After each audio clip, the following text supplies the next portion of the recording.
పసుపచ్చగా అయిపోతాయి కంకులతో ఉన్నటువంటి పొలాలు. మా తూర్పుగోదావరిలో ఇక్కడ ఉంటుంది పంటలు, ఎక్కడున్నవాడికి ఆ ప్రాంతాలు జ్ఞాపకానికి వస్తాయి కదండి. అందుకని ఆ పచ్చటి రంగు మారిన పొలాలు ధాన్యలక్ష్మి ఇంటికి వస్తోందని గుర్తు. అవశ్యాయ నిపాతేన కించిత్ ప్రక్లిన్న శాద్వలాహ వనానాం శోభతే భూమి వినిష్ట తరుణాతపాహ. మంచు రాత్రంతా పడడం వల్ల పచ్చిక బయళ్లలో పచ్చగడ్డి యొక్క చివర్ల భాగంలో మంచు బిందు. అప్పుడు షూ వేసుకోకుండా మీరు మార్నింగ్ వాక్ వెళ్ళే వాళ్ళు ఎప్పుడైనా హేమంత ఋతువులో బూట్లు విప్పేసి పచ్చగడ్డిలో నడిస్తే కాళ్ళన్నీ తడిసిపోయి ఇక్కడ వరకు తడి కొట్టేస్తుంది. అంటే మంచు రాత్రి పడి ఆకుపచ్చటి గడ్డి మీద నీటి బిందువులు బిందువులుగా పేరుకుంటుంది. అది చూడడానికి ఎంత గమ్మత్తుగా ఉంటుందంటే ఆకుపచ్చ గడ్డి చివర ముత్యాలు కాశాయా అన్నట్టుంది. ఒక కవి అన్నాడు, ప్రాతర్వేళల మంచు చిన్కుగుమి జంపంబైన లేబచ్చికల్ శ్వేతశ్రీ తిలకించుటెంతయు రహించన్ సర్వభూతంబులన్ శీతశ్రాంతి వడంకతాన చలయై చిల్వొందు భూదేవికిన్ శీతత్తు ప్రభుడిచ్చు వజ్రముల రాశింబోలే నల్వంకలన్ అన్నాడు. శీతత్తు ప్రభుడు అంటే శీతాకాలము అనేటటువంటి ఋతువుకి అధిపతి. నా ప్రభావానికి వణకని వాడు ఎవడైనా ఉన్నాడా అని అడిగట్టే. అందరు ఊహూయని వడక లోకముర్వీనాథ అని మహాభారతంలో అన్నట్టుగా లోకమంతా ఊహూహు అని వణుకుతోంది. వణకనిదంటూ ఎవరైనా ఉన్నారా నా ధాటికి అని అడిగట్ట. ఉన్నది మహాప్రభు, ఒక్క ఆవిడ మాత్రం వణకట్లేదన్నట్ట. ఎవరావిడ? ఆవిడ ఇంట్లో ఉండట్లేదు, బయటే ఉంటోంది. 6 బయలు పడుకుంటోంది. ఆవిడ బట్ట కట్టుకోదు. ఆవిడ మామూలుగా అలాగే బట్ట కట్టుకోదంటే నా ఉద్దేశంలో దుప్పటి కప్పుకోదు, కంబళి కప్పుకోదు. అలా హాయిగా 6 బయలు ఉంటుంది. కానీ ఆవిడ మీరింత ధాటిగా మంచు కురిపించినా ఆవిడ మాత్రం ఏమీ వణకట్లేదన్నట్ట. ఎవర్రా ఆవిడ? నిజంగా నా ధాటికి తట్టుకున్నదైతే నేను ముత్యాల రాసులు బహూకరిస్తానన్నట్ట శీతత్తు ప్రభు. ఎవరావిడ అంటే భూకాంత. భూమి వణకట్లేదుగా, భూకాంత వణకలేదన్నట్ట. ఓ నిజమే రోయ్, ఇస్తున్నాను ముత్యాలు, తీసుకెళ్లి బహూకరించండి అన్నట్ట. భూమి నల్వంకల భూకాంతకి ముత్యాలు బహూకరించినట్టుగా పచ్చగడ్డి యొక్క చివరి భాగంలో మంచు బిందువులు మెరుస్తున్నాయిట. కాబట్టి తాన చలయై చిల్వందు భూదేవికిన్ సీతత్తు ప్రభుడిచ్చు వజ్రముల రాశింబోలే నల్వంకలన్ అని ఒక కవి హేమంత ఋతువు యొక్క గొప్పతనాన్ని వర్ణిస్తాడు. కాబట్టి అటువంటి మంచుతో ఉంది. వాల్మీకి మహర్షి ఏమి దర్శనం చేశారండి నిజంగా. నృశంస్తు విమలం శీతం ఉదకం దిరద సుఖం అత్యంత తృషితో వన్య ప్రతిసంహరతేకరం. ఒక ఏనుగు కొంచెం నూనె పదార్థం ఎక్కువ ఉన్నటువంటి దాన్ని తినేసింది రాత్రి. అంటే దుంపలో తినేసింది అనుకోండి, దానికి దాహం వేసింది. మీరు రాత్రి నూనె పదార్థం ఎక్కువ తినేసి పడుకుంటే రాత్రి తెలివి వస్తుంది దాహం వేసి. కాబట్టి బాగా దాహం వేసింది. అది ఇప్పుడు నీళ్లు తాగుదామని తెల్లవారకట్ట 3:30-4 గంటలకి నది ఒడ్డుకు వచ్చింది. నది ఒడ్డుకు వచ్చిందిట. నీళ్లు తాగాలి. నీళ్లు తాగాలంటే ఏం చేయాలి? నదీ ప్రవాహంలో తొండం పెట్టి జుర్రం లాగితే చాలా లోపలికి వెళ్ళిపోతుంది. అదిట వచ్చింది, దాహం వేస్తోందిట. నది మీద ఇలా పెడుతోందిట. తొండం నీటికి తగిలే సమయానికి మళ్ళీ ఇలా తీసేసి ఇలా ఇలా ఆడిస్తోందిట. మళ్ళీ ఇలా పెడుతోందిట. ఇంకా తగులుతుందని మళ్ళీ తీసేసి ఇలా ఇలా ఆడిస్తోందిట. ఎందుకని? నీటిలో తొండం పెట్టలేక చలికి, దాహం తీర్చుకోవడానికి నీళ్లు తాగలేక నీటిలో తొండం కూడా పెట్టకుండా బయటే నిలబడిందిట ఏనుగు. అంత చలిగా ఉంది అప్పుడు. కాబట్టి ఎవ్వరూ అప్పుడు స్నానం చేస్తారని మీరు ఊహించడం కూడా కష్టం. అసలు మహర్షి ఏమి దర్శనం చేశారండి. ఆ ఋతువర్ణనం వాల్మీకి మహర్షిని ఆదర్శంగా తీసుకున్నారు. తర్వాత కాళిదాసాది కవులందరూ కూడా ఏతేహి సముపాసీన విహగా జలచారిణ నావగాహంతి సలిలం అప్రగల్భ ఇవాహనం. అక్కడ ఉండేటటువంటి ఇవాహవం పిరికి వాళ్ళైనటువంటి సైనికులు యుద్ధభూమి వంక చూసి యుద్ధభూమిలోకి వెళ్లకుండా, యుద్ధం చేయకుండా బయటే కూర్చుంటే ఎలా ఉంటుందో అలా జలపక్షులన్నీ కూడా నీళ్లలోకి వెళ్ళి నీటి మీద వాళ్తాయి. అదో చిత్రంగా ఉంటుంది. మీరు ఎప్పుడన్నా చూశారో లేదో. హంసకారం డబాకీర్ నాహవాపీ పద్మోత్పలాయుతా అని వాల్మీకి మహర్షి వర్ణిస్తారు. ఆ నీటి పక్షులు ఉంటాయి. ఆ నీటి పక్షులు అలా నీటి మీద వాలినట్టే కూర్చుంటాయి చక్కగా. కొంగలు కూడా నీటిలోనే కాలు మీద వేసి కూర్చుంటాయి. ఈ జలపక్షులన్నీ, వాటికి జలపక్షులని పేరు ఎందుకంటే నీటిలోకి వెళ్ళాలి. అవి ఏవి వెళ్ళలేక అన్ని ఒడ్డును కూర్చున్నాయిట. సమూహాలు సమూహాలుగా. ఇవి ఎలా ఉందిట, ఎదురుగుండా ఉన్నటువంటి నది శత్రు సైన్యంలా ఉంటే అందులోకి వెళ్ళడానికి భయపడినటువంటి పిరికివాడు వెళ్లకుండా అవతల ఒడ్డును కూర్చున్నట్టు జలపక్షులైన తాము జలంలోకి వెళ్లకుండా చలికి భయపడి యువతలు కూర్చున్నాయిట. అటువంటి స్థితిలో సరోవరాల వంక చూస్తే చక్కగాను పద్మాలు ఇలా అరవిరిసి ఉంటాయి. కాకినాడ వెళ్ళిపోతుంటే రైల్లో రాజమండ్రి, కొవ్వూరు, పసివేదల, చాగల్లు, బ్రాహ్మణగూడెం ఆ ప్రాంతాల దగ్గర దొరికింది కదా బెర్త్ అని చెప్పి ఊరికే ముసుగు పెట్టి పడుకోకుండా కిటికీ దగ్గర కూర్చుని చూడగలిగితే ఆ సూర్యోదయ శోభని, ఆ రైల్వే ట్రాక్ పక్కన ఉన్నటువంటి ఆ నీటి కయ్యలలో, కాల్వలలో అరవిరిసి ఉంటాయి తెల్ల తామరలు, ఎర్ర తామరలు, నల్ల తామరలు, పొలంగట్టుల ఇన్ని తామరలు, వాటి మీద భృంగా వళీచమ కరంద రసాలు విద్ద జంగా రగీతమి నదై సహసేవనాయ నిర్యాప్త్యుపంత సరసీ కమలోదరేభ్య శ్రీ వెంకటాచలపతే తవ సుప్రభాతం అన్నట్టు గండు తుమ్మెదలు ఆ తామరల చుట్టూ ఎగురుతుంటాయి. ఎంత అందంగా ఉంటుందో, ఎంత శోభస్కరంగా ఉంటుందో చూడగలిగితే ఆ దృశ్యం. అలా లేవుట సరోవరాలేవి. ఎందుకు లేవుట ఆ సమయంలో హేమంత ఋతువులు అంటే జర్జరితై పద్మై శీర్ణకేసర కర్ణికై నాళశేషై హిమధ్వస్తై నభాంతి కమలాకరా. మంచు చేత కొట్టబడి ఆ తామర పువ్వుల యొక్క రేకులన్నీ మంచు బరువుకి ఊడిపోయి ఒరిగిపోయేట. తామర తూళ్ళు శుభ్రంగా మంచు చేత కొట్టబడి అవన్నీ కూడా నశించిపోయినట్టుగా శీర్ణములైపోయి, అంటే జర్జరములైపోయి అవి వంగిపోయి ఉన్నాయిట. కాబట్టి సరోవరాల వంక చూస్తే అందం లేదట, అరవిరిసినటువంటి పద్మాలు ఎక్కడా లేవు. అలా ఉందిట హేమంత ఋతువు. అటువంటి హేమంత ఋతువులో రామచంద్రమూర్తి సీతాలక్ష్మణుడు సహితుడై గోదావరి స్నానానికి వెళ్ళాడు. మీరు భద్రాచలంలో గోదావరి స్నానం చేస్తే చీకటితో ఉండగా భద్రాచల క్షేత్రంలో ఉన్నటువంటి గొప్పతనం ఏమిటంటే సుప్రభాత సేవకి ఎవరు ఉండరు. ప్రత్యేకించి శీతాకాలంలో 5 6 ఉంటుంటారు. మీరు తెల్లవారుజామున 4 గంటలకో లేచి గోదావరిలో స్నానానికి వెడుతూ ఆ చలిగాలిలో ఆ రామచంద్రమూర్తి యొక్క శిఖరం వంక చూస్తూ నడుస్తుంటే చుట్టూ వన్య ప్రాంతాలు కదండి భద్రాచలానికి. ఆ రాముడు నడవడం, సీతమ్మతో లక్ష్మణుడితో గోదావరి స్నానం చేయడం, ఆ హేమంత ఋతువు, చల్లటి నీళ్లు, ఆ బెగ్గురు పక్షులు, ఆ జలపక్షులు అవన్నీ అలాగే ఒడ్డున కూర్చుని ఉంటాయి. ఆముక్తమాల్యదలో కృష్ణదేవరాయలు గారు వర్ణిస్తాడు. ఈ నీళ్లలోకి వెళ్ళడానికి భయపడినటువంటి బాతులు ఇలా కూర్చుని ఉంటాయి ఒడ్డున. కూర్చుంటే కృష్ణదేవరాయలు వారు అంటారు అవి ఎలా ఉన్నాయంటేట రాజభటులు అనుకున్నారట బ్రాహ్మణులు స్నానం చేసిన తర్వాత పంచె తడిపి ముద్ద కట్టి అక్కడ ఒడ్డున పెడతారు. ఒడ్డున పెడితే వాళ్ళు స్నానం చేసి ఆ బట్ట పట్టుకెళ్ళడం మర్చిపోయారు పాపం. అయ్యో బ్రాహ్మణ సొత్తు, దాన్ని మనం తీసుకోకూడదని భటులు గబగబా వెళ్ళి దాన్ని పట్టుకెళ్ళి బ్రాహ్మణులకు ఇద్దామని పరిగెత్తుకెళ్ళి పట్టుకున్నారట. అది బాతు, అది చలికి అక్కడ పడుకుంది. గుడుగుడు చప్పుడు చేసి లేచిందిట. అంటే రాజ్యంలో ధర్మనిష్ట చెప్పడానికి ఆముక్తమాల్యంలో కృష్ణదేవరాయలు వారు వర్ణిస్తారు. ఆ పడుకున్న బాతుని బ్రాహ్మణుడు స్నానం చేసి విడిచిపెట్టిన పంచ అని, పంచ ముద్ద అలా ఉంటుంది అని. అలా మీరు శీతాకాలంలో భద్రాచలం గోదావరిలో స్నానం చేస్తూ ఆ స్నానం చేసి ఇలా వెనక్కి తిరిగి చూసేటప్పటికి భద్రాచలంలో రామచంద్రమూర్తి ఆలయ గోపురం వామాంకస్థిత జానకీ పరిల సత్కోదండ దండంకరే చక్రంచోద్భకరేడ బాహుజుగలే శంఖం శరం దక్షిణే బిభ్రాణం జలజాత పత్రనయనం భద్రాద్రి మూర్ధిని స్థితం కేయూరాది విభూషితం రఘుపతిం సౌమిత్రియుక్తం భజే.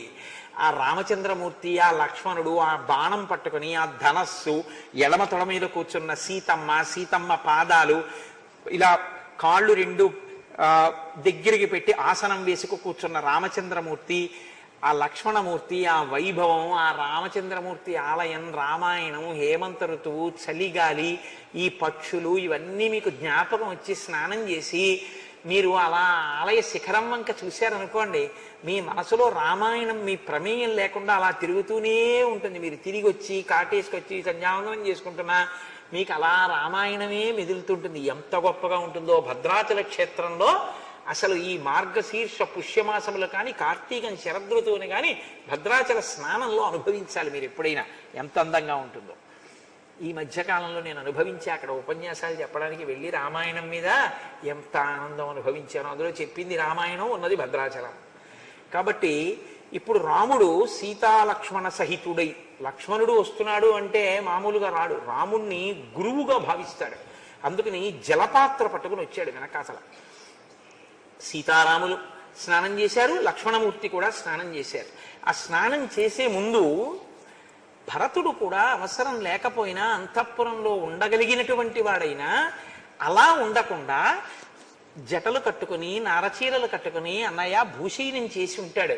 భరతుడు కూడా ఇదే సమయానికి స్నానం చెయ్యడం కోసమని సరయూ నదికి వెడుతుంటాడు. రాజుగా సంతోషపడగలిగిన వాడు తనంత తానుగా నియమాన్ని విధించుకుని ఎంత కష్టపడుతున్నాడో అని లక్ష్మణుడు అన్నాడు. భర్త దశరథో యస్యాః సాధుశ్చ భరతశ్రుతః కథంను సాంబా కైకేయి తాదృశీ క్రూరశీలిని. దశరథ మహారాజు గారి భార్య అంత ఉత్తముడైన భరతుడికి తల్లి అయి ఆ కైకేయి అంత క్రూరాలు ఎలా అయిందన్నయ్యా అన్నాడు. అంటే రాముడు వెంటనే అన్నాడు, వద్దు ఆ మాట, కైకమ్మని దూషించినటువంటి మాట అనవసరం లక్ష్మణ. భరతుడి యొక్క గొప్పతనానికి సంబంధించిన మాటలు ఏమైనా ఉంటే చెప్పు, ఇంకా వింటాను అన్నాడు. తెల్లవారుజామున లేవగానే పవిత్రమైనటువంటి ఈశ్వర కార్యంలో మగ్నం అయ్యేటప్పుడు ఏ విరోధం ఉన్నా తల్లిదండ్రుల వరస ఉన్నవాళ్ళు, అన్నావదిల వరస ఉన్నవాళ్ళు, అక్క బావగారు, అత్తగారు, మామగారు, గురువులు, పెద్దలు, అటువంటి వారిని నింద చేసేటటువంటి మాటలతో ప్రారంభం చేయకూడదు రోజుని. ఇది చాలా దారుణమైనటువంటి స్థితి. అందుకే మనకి లోకంలో ఒక మర్యాద చెప్తారు, నిద్ర లేస్తుంటే నోటి వెంట రావలసిన మొట్టమొదటి ఉచ్చారణ ఏమిటో తెలుసా అండి? ప్రకటనంగా నీ నోటి వెంట ముందు రావలసిన మాట ఇంకొకటి ఉండకూడదు. ఉరే అని కానీ, ఏమేవో కాఫీ ఇచ్చేయి అని కానీ, లేకపోతే నేను వాకింగ్కి వెళ్ళిపోయి బూట్లు ఎక్కడున్నాయని కానీ అనకూడదు. మీరు నిద్రమంచం మించి లేవగానే మీ నోటి వెంట రావలసిన మొదటి మాట 3 పర్యాయాలు శ్రీహరి శ్రీహరి శ్రీహరి అన్నారు. సంప్రదాయంలో ఎందులో ఉండండి, మీరు శ్రీహరి అంటూనే నిద్ర లేవాలి. శ్రీహరి అంటూ నిద్రలేస్తే ఏమవుతుందో తెలుసా అండి? ఆయన స్థితికారుడు. కాబట్టి ఆ రోజు మీరు తెలివితో ఉన్నంతసేపు చేసినటువంటి పనులను ఆయన రక్షిస్తాడు, మీకు ప్రయోజనాత్మకం చేస్తాడు. లయకారుడు పరమేశ్వరుడు. లయకారుడు అన్న మాటకి చంపేసేవాడు అన్న అర్థం చెప్పి అనవసరంగా శివుడి విషయంలో అక్కర్లేని కోణాలు తీసి పాపం మూట కట్టుకోకూడదు. లయకారుడు అంటే ఆయన 3 రకాల లయం చేస్తాడు. స్వల్పకాలిక లయము, ప్రళయము అంటే స్వల్పకాలిక ప్రళయము అని ఒకటి ఉంది శాస్త్రంలో. ఒకటి స్వల్పకాలిక ప్రళయం, ఇంకొకటి ఆత్యంతిక ప్రళయం, ఒకటి మహాప్రళయం అని 3 చేస్తాడు పరమశివుడు. స్వల్పకాలిక ప్రళయము అంటే నిద్ర. నిద్రని ఇవ్వాలి అంటే శివానుగ్రహం ఉండాలి. శివానుగ్రహం ఉన్నవాడికే నిద్ర పడుతుంది. రెండవది ఆత్యంతిక ప్రళయము, జ్ఞానం ఇచ్చి ఇది వేరు నేను వేరు అని తెలుసుకునేటటువంటి అదృష్టం శివానుగ్రహంగానే వస్తుంది. అందుకే దక్షిణామూర్తి ఇలా కూర్చుని ఉంటారు. ఈ 3 అవస్థలకి నేను 3 గుణాలకి జాగ్రత్త స్వప్న సుషుప్తులకు వేరుగా జీవుడని ఇలా ఇలా వేరు చూపించినటువంటి ఈ వేలు 2 కాదు, ఉన్నది ఒకటే అని పూర్ణమద పూర్ణమిదం పూర్ణాత్ పూర్ణమదుచ్యతే పూర్ణస్య పూర్ణమాదాయ పూర్ణమేవావశిష్యతే. జీవ బ్రహ్మైక్య సిద్ధిగా ఒక్క ఆత్మయే 3 అవస్థలకి సాక్షిగా ఉందని చెప్పడానికి ఇలా చిన్ముద్ర పట్టి ఉంటారు. అందుకే యస్యైవ స్ఫురణం సదాత్మకమసత్ కల్పార్థకం భాసతే సాక్షాత్ తత్వమసీతి వేదవచసా యో బోధయత్యాశ్రితాన్ యస్ సాక్షాత్ కురుతే ప్రబోధ సమయే స్వాత్మానమేవాద్వయం తస్మై శ్రీ గురుమూర్తయే నమయిదం శ్రీ దక్షిణామూర్తయే అంటాం ఆయన గురించి. మహానుభావుడు చిన్ముద్ర పట్టి జ్ఞానబోధ చేస్తుంటాడు. అందున ఇటువంటి పీఠాలు, శారదా పీఠం అంటే శారద అంటే శారద, జ్ఞాపకం పెట్టుకోండి, శారద అవుతుంది. శంకరాచార్యుల వారికి అత్యంత ఇష్టమైన పేరులో శారద. ఆయనకి ఎంత ఇష్టమో ఆ పేరు. నాకు ఎవరైనా శారద అన్న పేరు పెట్టుకుంటారా అని చూస్తూ ఉంటాను. శారద ఎంత గొప్ప పేరు నిజంగా. శారద ఈ లోకము యొక్క సారమును మీకు ఇవ్వగలిగిన తల్లి ఆవిడే బ్రహ్మ సత్యం జగన్మిథ్య, ఈ జ్ఞానం ఇవ్వగలిగినటువంటి తల్లి. కాబట్టి ఆవిడ శారద. అందుకని పుస్తకాల వల్ల వచ్చేది కాదు, అనుష్ఠానం వల్ల తెలుస్తుంది. అందుకే పుస్తకం ఎడం చేత్తో పట్టుకుంటుంది ఇలాగా. నన్ను ఆశ్రయించిన వాడికి జ్ఞానమే కాదు, జ్ఞానమంత గొప్పది. దీన్నే కామకోటి అంటారు. కోటి అంటే హద్దు.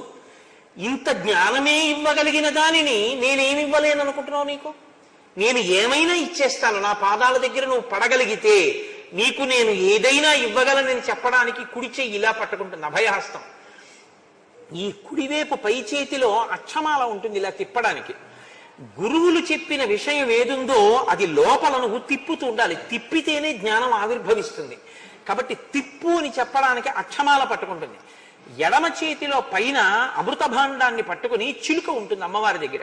అంటే ఎవరు అమ్మవారి అనుగ్రహాన్ని పొందుతారో అటువంటి వారు ఇంద్రియములను నిగ్రహించుకుని అమ్మవారి పాదములలోంచి స్రవించేటటువంటి ఆ నిరంతర అమృతాన్ని గ్రోలి మత్తెక్కి ఉంటారు. ఇదే ప్రహ్లాదుడు అంటాడు, మందార మకరంద మాధుర్యమున తేలు మధుపంబు పోవునే మదనములకు నిర్మల మందాకిని వీచికలతూగు రాయంచదునునే తరంగిణులకు లలిత రసాల పల్లవ కాదియీ చొక్కు కోయిల పోవునే కుటజములకు పూర్ణేందు చంద్రికా స్ఫుటిత చకోరముల కరుగునే సాంద్ర నిహారములకు అంబుజోదర దివ్యపాదార వింద చింతనామృత పాన విశేషమత్త చిత్తము ఏ రీతి ఇతర విషయంబు చేర నేర్చు వినుత గుణశీల మాటలు వేయునేలా అంటాడు.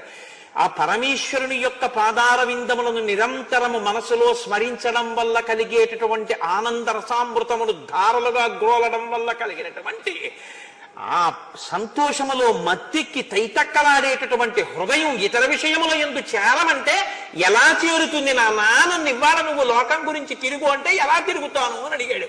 ఇది ఇవ్వగలిగినటువంటి తల్లి కనుక అటువంటి ఆనందంతో ఆ భగవద్వాక్యం చెప్పినా విన్నా ముఖం ఎర్ర పడిపోయి సంతోషం ప్రకటనమయ్యేటటువంటి మహాపురుషుల యొక్క మాటలు నేను ఎప్పుడూ నా దగ్గరికి తెచ్చుకుని వింటూ ఉంటానని చెప్పడానికి ఎర్రబడిన ముక్కుతో ఉన్న చిలుక ఆవిడ చేతుల మీద వాలి ఉంటుంది.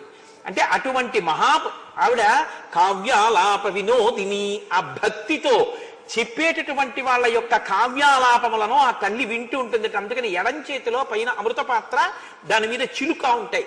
పుస్తకం చదువుకోవడానికి పనికొస్తుంది, చదవడం కాదు, అనుష్ఠానంలోకి గుర్తు పెట్టుకుని స్మరించడం ముఖ్యం. అందుకని అక్షమాల కుడి చేతిలో ఎడం చేతిలో పుస్తకం పట్టుకుంటుంది. పట్టుకున్న తల్లి పద్మాసనం వేసుకుని కూర్చొని ఉంటుంది. ఆవిడ శారద. ఇప్పుడు మీరు ఈ కోణంలో లోపలికి వెళ్ళి దర్శనం చేయండి అమ్మవారిని, మీకు ఎంత సంతోషంగా ఉంటుందో. అటువంటి జ్ఞానమునివ్వగలిగినటువంటి పీఠాలు శారదా పీఠాలు.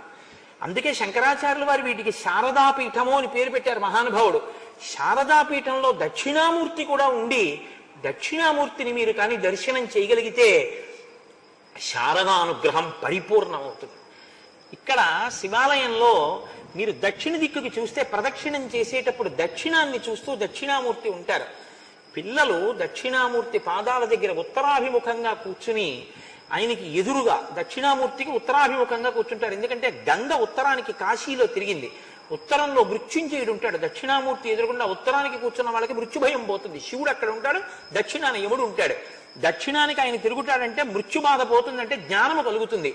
కూర్చుని దక్షిణామూర్తి స్తోత్రాన్ని కానీ ఉపాసన చేస్తే, నేను ఒక పరమ సత్యం మీకు చెప్తున్నాను, జ్ఞాపకం పెట్టుకోండి. ఇవాళ మీకు కష్ట సుఖములు అన్నవి ఎందుకు కలుగుతాయో తెలుసా అండి? కష్టాలు అన్నవి ఎందుకు వస్తాయో తెలుసా?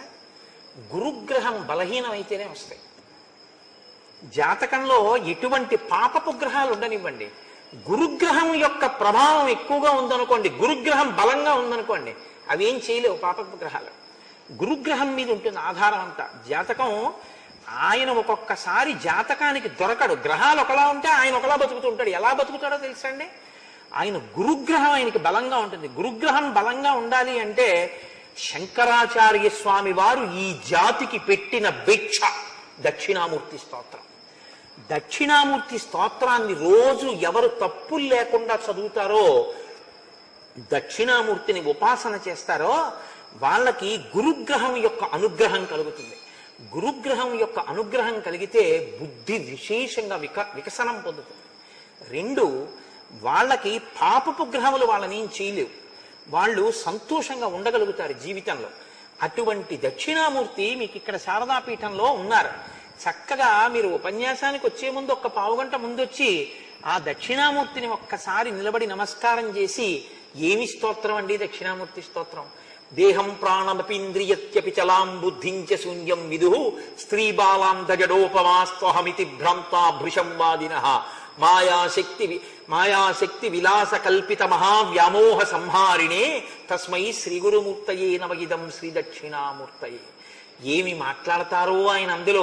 బీజస్యంతరివంకురో జగదిదం ప్రాంగ్ నిర్వికల్పం పునః మాయా కల్పిత దేశకాల కలనా వైచిత్ర చిత్రీకృతం మాయావీవ విజృంభయత్యపి మహాయోగీవ యస్వేచ్ఛయా తస్మై శ్రీ గురుమూర్తయే నమగిదం శ్రీ దక్షిణామూర్తయే అంటారు.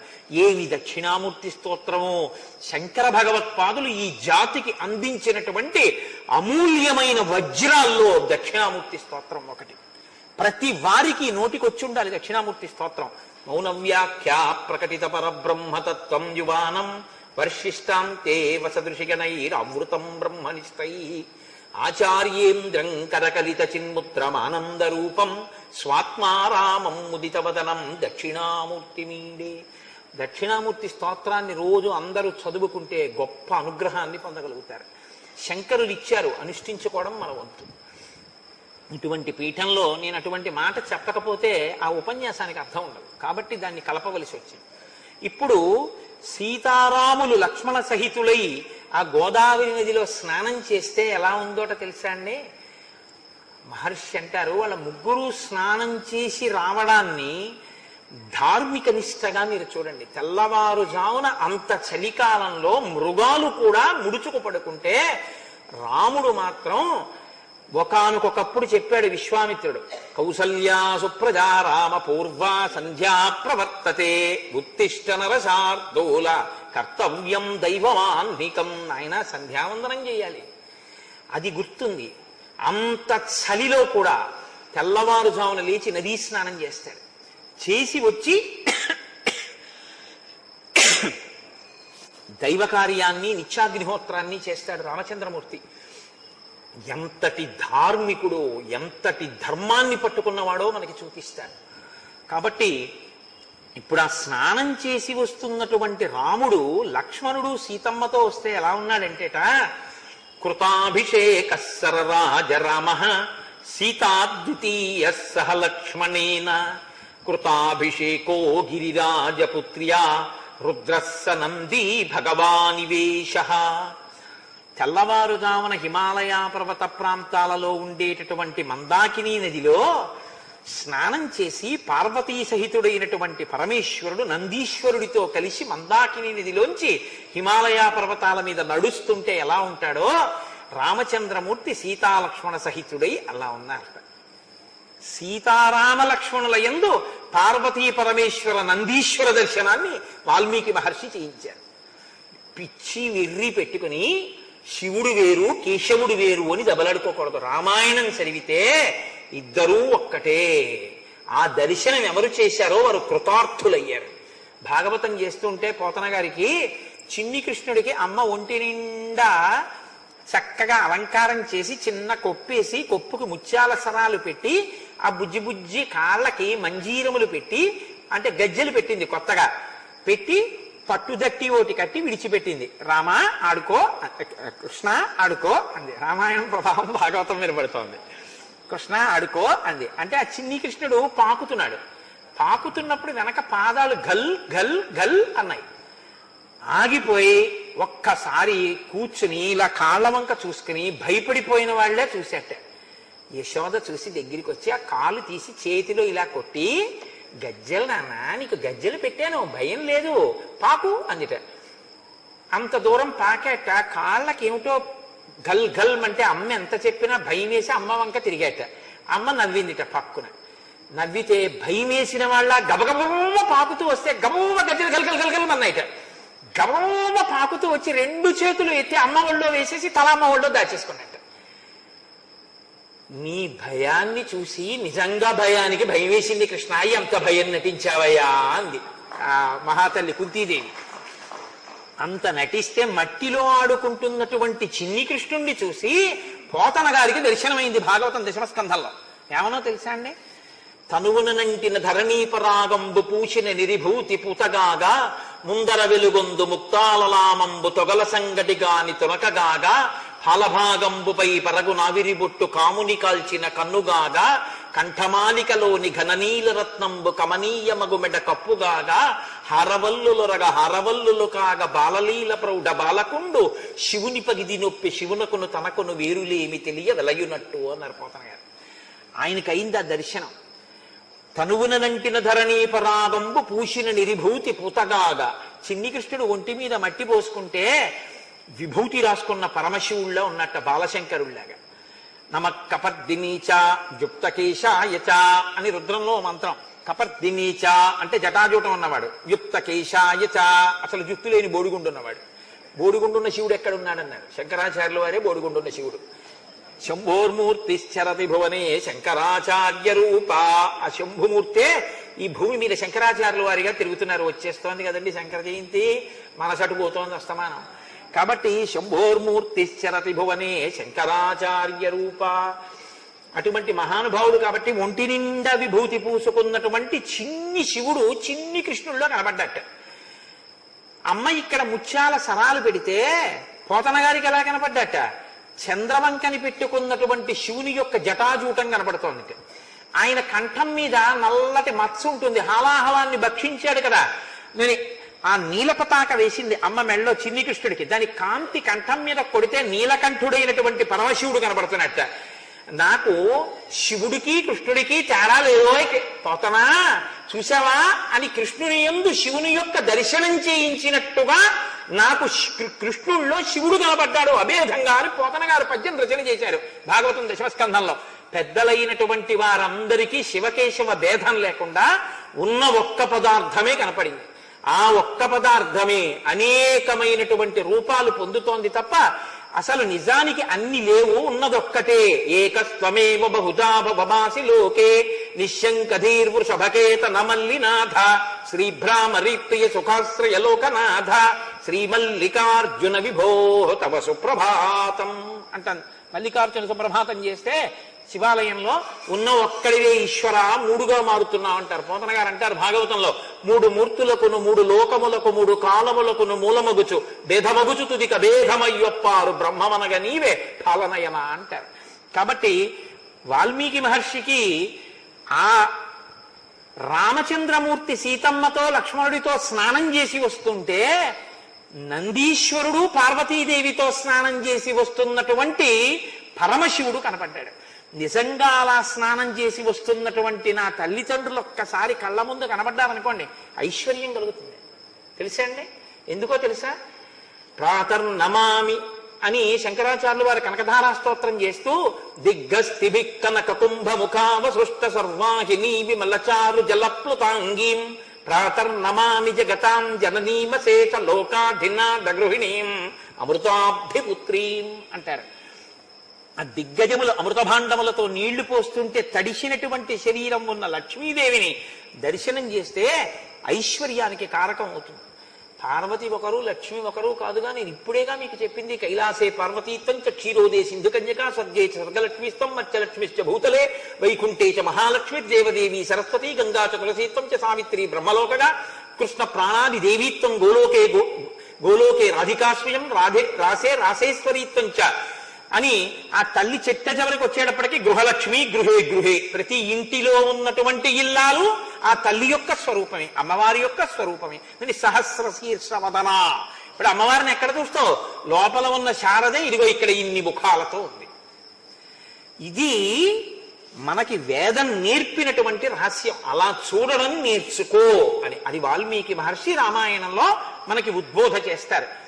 చక్కగా స్నానం చేశారు, అగ్నికార్యం చేశారు, సంధ్యావందనం చేశారు, ప్రాతకాల పూజ పూర్తి చేసుకున్నారు. ఎప్పుడు రాముడు ఎక్కడుంటే అక్కడికి మునులందరూ వస్తుంటారు. Tell me your friends, I will tell you what you are అంటారు ప్రొవెర్బ్ లో. ఇంటికి వచ్చేవాళ్ళు ఎవరై ఉంటారో అలాంటి పరిస్థితే నీకు కూడా ఉంటుంది ఇంట్లో కదండి. ఎప్పుడు సినిమాల గురించి చెప్పేవాళ్ళు ఉన్నారంటే నీకు అదే పిచ్చి ఉందనమాట. నీ ఇంటికి ఎప్పుడు భగవంతుడి గురించి మాట్లాడే వాళ్ళే వస్తుంటారు అంటే నువ్వు భగవద్భక్తుడు అనమాట. నువ్వు ఎటువంటి వాడు నీ ఇంటికి అటువంటి వాళ్ళు వస్తూ ఉంటారు.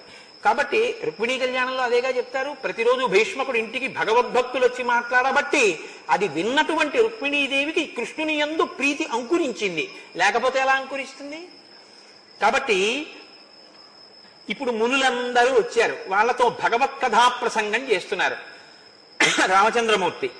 తథాసీనస్య రామస్య కథాసం సక్తచేతసః తం దేశం రాక్షసీ కాచిత్ ఆజగామ యదృచ్ఛయా. ఆయన కూర్చుని ఆ మహర్షులందరితో మాట్లాడుతున్నారు. మాట్లాడుతున్న